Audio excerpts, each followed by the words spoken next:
tous et bienvenue donc sur la vidéo de l'analyse technique donc de Ruby. Alors j'avais déjà fait une vidéo il y a quelques jours montrant donc le graphique où on peut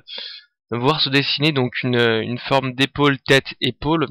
qui s'est faite de manière symétrique avec l'ancienne épaule tête épaule qu'on a vu juste ici, qui nous a emmené donc sur cette dégringolade de Ruby.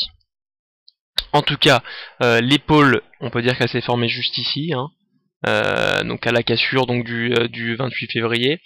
et la tête, on est bien sur une forme de tête ici, et une épaule qui d'ailleurs est en train de remonter, et qui a été accompagnée par une divergence haussière, puisque l'on peut voir ici qu'on est en train de faire donc des plus bas entre le 28 mars et le 18 avril. Cependant, le MACD a une tendance haussière, le RSI aussi, donc on est dans cette légère tendance haussière qui nous a d'ailleurs été confortée, puisque nous avons eu des séances positives sur Ruby. On a gagné à peu près 4,5% depuis le 19 avril, et on est en train d'approcher cette ligne d'eau que j'ai dessinée par les pointillés rouges, hein, qui part donc du début de la formation de l'épaule gauche pour venir donc chercher les points plus hauts. Donc voilà, il faudrait vraiment qu'on vienne casser donc cette ligne d'eau pour vraiment s'installer dans une tendance haussière qui pourrait d'ailleurs nous emmener directement sur les 5,72. Donc voilà,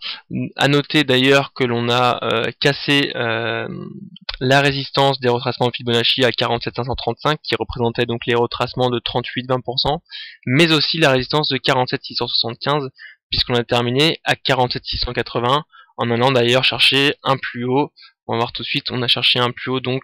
à 47,875. Donc en tout cas, on va surveiller Ruby de près, puisque on a des indicateurs techniques qui nous laissent penser qu'on est bien dans une tendance haussière, avec un RSI qui est en reprise, même si on est encore en dessous de sa zone de neutralité, puisqu'on est à un RSI de 47.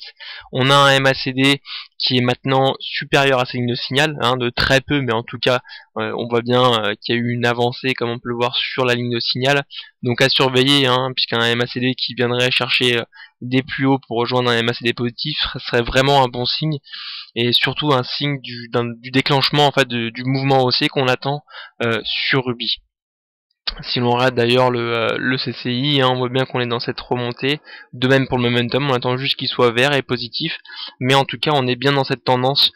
haussière qui reste tout de même à surveiller, puisque donc on a eu des indicateurs macroéconomiques qui n'ont pas forcément été de bon augure cette semaine, malgré de